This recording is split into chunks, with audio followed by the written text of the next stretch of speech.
साथियों, स्वागत करते हैं IAS वॉरियर्स में।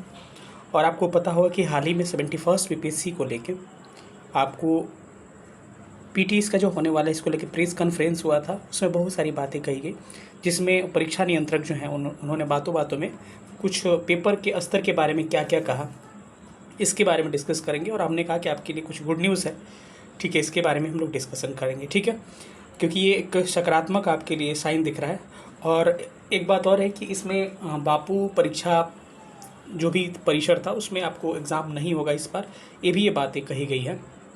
और ये भी बात कहा गया है कि आपको किसी भी इधर उधर के अफवाहों पर भरोसा नहीं करना है। जो हमारा बीपीएससी का साइट है उस पर भरोसा करना है, जो भी ऑफिशियल साइट है या फिर उसके द्वारा ट्विटर हैंडल से जो भी सूचनाएं दी जाती है, ठीक है। चलिए, उनके बारे में एक बात पूछा गया कि पेपर का लेवल क्या रहेगा। उन्होंने कहा, देखिए, ये बातें मैं शुरू से ही कहते आ रहा हूँ और 70th में भी कह रहा था, लेकिन 69 के पैटर्न को देख के कई लोग यकीन नहीं किए और इस गलती को दोहराया।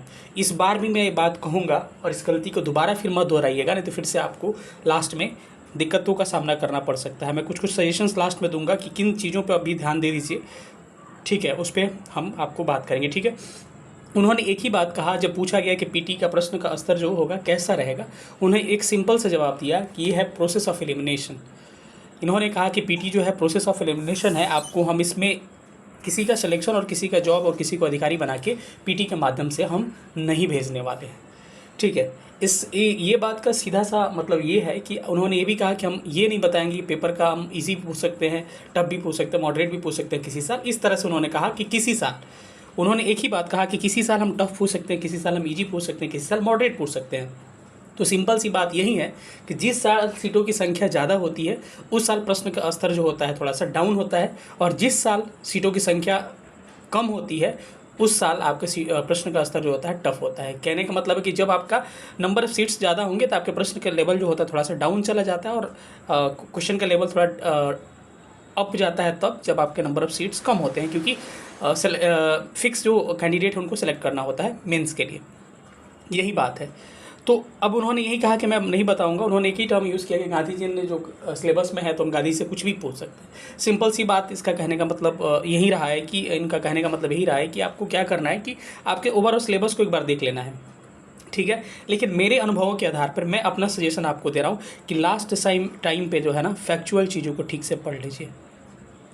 मेरा एक सीधा सा यही इशारा है, चाहे मैं किसी भी चीज़ को क्लियर मतलब आप इशारा में समझिए कि चीज़ों को फैक्चुअली चीज़ों को थोड़ा ठीक से पढ़ लीजिए।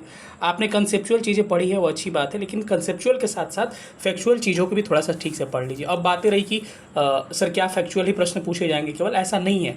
कंसेप्चुअल भी प्रश्न रहेंगे, फैक्चुअल भी प्रश्न रहेंगे, लेकिन आपको 100 से लेकर 110 प्रश्न जो होंगे ना आपके ईजी होंगे। और वो हो सकता है कि आपको वन लाइनर फॉर्म में हो या फिर स्टेटमेंट वाले भी हो, तो 2 आसान स्टेटमेंट इस तरह का दिया हो, ठीक है, ताकि आराम से आप बना सकें।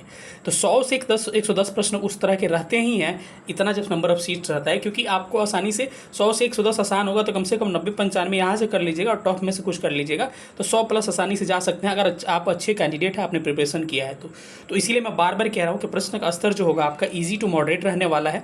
कोई आपके टफ कैटेगरी के सवाल नहीं पूछे जाएंगे, और नॉर्मल जो भी हिस्ट्री के जो कॉमन सवाल पूछे जाते हैं, कुछ फैक्चुअल प्रश्न वन लाइनर टाइप के वो भी पूछे जाएंगे, करेंट अफेयर्स कुछ वन लाइनर टाइप के हो सकता है, कुछ 1-2 स्टेटमेंट टाइप के भी कुछ दिए जा सकते हैं।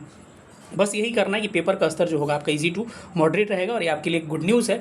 और ऐसा नहीं है कि एनसीईआरटी से प्रश्न नहीं रहेंगे। अब कई लोगों के दिमाग में चल रहा होगा कि केवल यही पूछे जाएंगे, एनसीईआरटी से रहेंगे, बिल्कुल रहेंगे। साइंस के प्रश्न आप देख लीजिएगा कि 9th-10th क्लास के एनसीईआरटी से कुछ प्रश्न जरूर डाले जाएंगे, लेकिन इसका मतलब ये नहीं कि अगर 30 साइंस पूछा रहा है तो 30 में से 25 एनसीईआरटी से पूछ दिया जाएगा, ऐसा नहीं है। 10-15 क्वेश्चन एनसीईआरटी से और 10-15 क्वेश्चन डायरेक्ट फैक्चुअल आपके पूछे जा सकते हैं, ठीक है।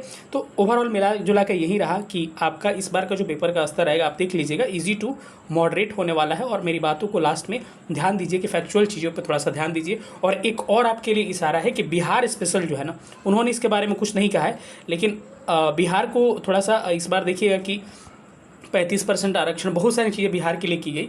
और कई लोग अदर स्टेट के लिए आवाज़ यहाँ पर उठाने लगते हैं कि यहाँ पर बिहार को ज़्यादा प्रेफरेंस क्यों नहीं दिया जाता है। तो मुझे ऐसा लग रहा है कि बिहार स्पेशल के जो सेक्शन होंगे ना, बिहार हिस्ट्री हो गया, बिहार ज्योग्राफी हो गया, वहाँ से आपको बिहार स्पेशल के अच्छे खासे प्रश्न देखने को मिल सकते हैं। साथ ही साथ कुछ अच्छे खासे करेंट अफेयर्स भी बिहार के देखने को मिल सकते हैं। फिर से अभी भी समय बचा हुआ कि अगर बिहार स्पेशल के कुछ सेशन देखने हैं तो BPSC 71st BPSC NTRE 4 PYQ करके मेरा प्लेलिस्ट से जाइए, उसमें हिस्ट्री और ज्योग्राफी के पूरे मेरा बिहार स्पेशल पड़ा हुआ है।